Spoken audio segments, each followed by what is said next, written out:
আজি আমালোকে present continuous tense চাম কি সেইটো বা কেনেকুৱা হয় নোটছবিলাক কি সেইবিলাক চাম। প্ৰথমতে প্ৰেজেণ্ট কণ্টিনিউৱাছ টেন্সৰ ফৰ্ম বা ষ্ট্ৰাকচাৰ বা গঠন কি। প্ৰেজেণ্ট কণ্টিনিউৱাছ টেন্সৰ ষ্ট্ৰাকচাৰ হ'ল subject plus am is are plus ভাৰ্বৰ লগত ING প্লাছ অবজেক্ট। এইটো মনত ৰাখিব যে প্ৰেজেণ্ট কণ্টিনিউৱাছ টেন্সৰ ষ্ট্ৰাকচাৰটো কি হয়, subject plus am is are plus ভাৰ্বৰ লগত ING প্লাছ অবজেক্ট। যেনেকুৱা ছাবজেক্ট যিকোনো এটা ছাবজেক্ট ল'ম, আইৰ লগত কি হয়, এম হয়, তো আই এম। ভাৰ্ব এটা প্লে, তাৰ লগত কি লাগিব, ING লাগিব, তো কি হ'ল প্লেয়িং ফুটবল। তো এইটো কি হ'ল প্ৰেজেণ্ট কণ্টিনিউৱাছ টেন্সৰ ষ্ট্ৰাকচাৰ হ'ল ছাবজেক্ট, ইয়াৰ তিনিটাৰ এটা আহিব, এম আহিছে, ভাৰ্বটো হ'ল প্লে, তাৰ লগত কি হ'ব ING হ'ব, আৰু এটা অবজেক্ট হৈ গ'ল। এইটো আপোনালোকৰ কি প্ৰেজেণ্ট কণ্টিনিউৱাছ টেন্সৰ ষ্ট্ৰাকচাৰ। এতিয়া আৰু এটা চাওক, হি, আপোনালোকে হিৰ লগতো এম লগাব নোৱাৰোঁ, হিৰ লগত কি হয় ইজ হয়, থাৰ্ড পাৰ্চন ছিংগুলাৰ যিহেতু, তো কি হ'ব হি ইজ, ভাৰ্ব যিকোনো এটা, ৰিড ল'লোঁ, ING যোগ হ'ব, reading a book.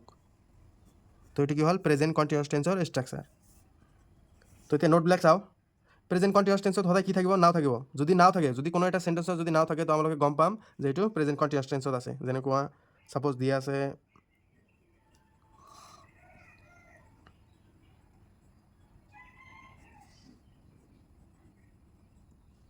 Shi is writing a letter নাও, এইটো কি হ'ব, নাও দিয়া থাকিলে কি বুজি পাম যে প্ৰেজেণ্ট কণ্টিনিউৱাছ টেন্সত আছে। ছাপ'জ এটা মানে কাৰেক্ট টেন্স দিছে, ধৰি লওঁ এটা কাৰেক্ট টেন্স দিয়া আছে, ৰাহুল গো টু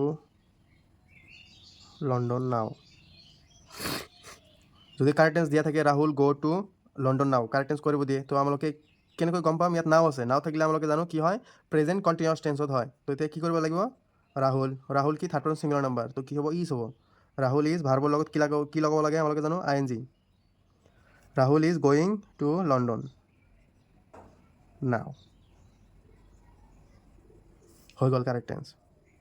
তাৰপিছত কি ইম্পাৰেটিভ চেণ্টেন্স থাকিলে আমালোকে জানিম যে ইম্পাৰেটিভ চেণ্টেন্সৰ পিছত সদায় কি হয় প্ৰেজেণ্ট কণ্টিনিউৱাছ টেন্স হয়। ছাপ'জ দিয়া আছে don't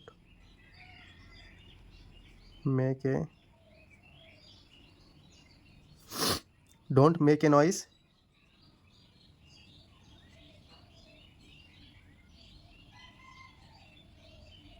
baby slip.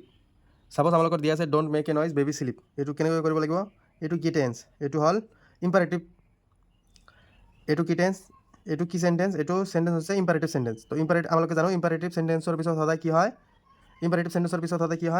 Present continuous tense হয়। তো আপোনালোকে কাৰেক্ট টেন্স কৰোঁতে হ'ব don't make a noise baby is sleeping, হৈ গ'ল কাৰেক্ট টেন্স। তাৰপিছত আছে এটা ইমিডিয়েট ফিউচাৰ থাকিলে সদায় প্ৰেজেণ্ট কণ্টিনিউৱাছ টেন্সত হয়।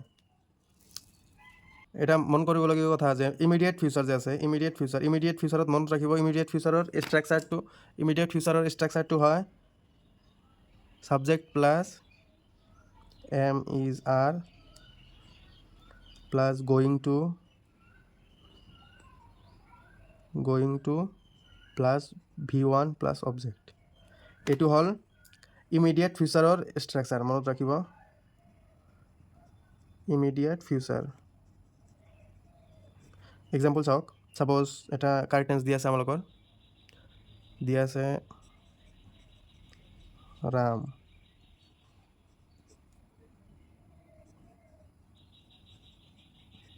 ৰাম গো টু এপ্লাই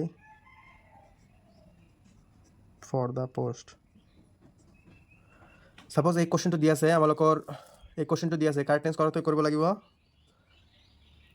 ইয়াত চাওক গো আছে, গোৰ পিছত কি আছে টু আছে, তাৰপিছত কি আছে V1, এই ষ্ট্ৰাকচাৰত পৰিছে না, গো আছে টু আছে V1, তো এইটো কি হ'ব নিকট ভৱিষ্যত, মানে Ram go to apply for the post দি আছে, এনচাৰ হ'ব Ram third person singular number is, Ram is going to apply for the post, হৈ গ'ল কাৰেক্ট টেন্স।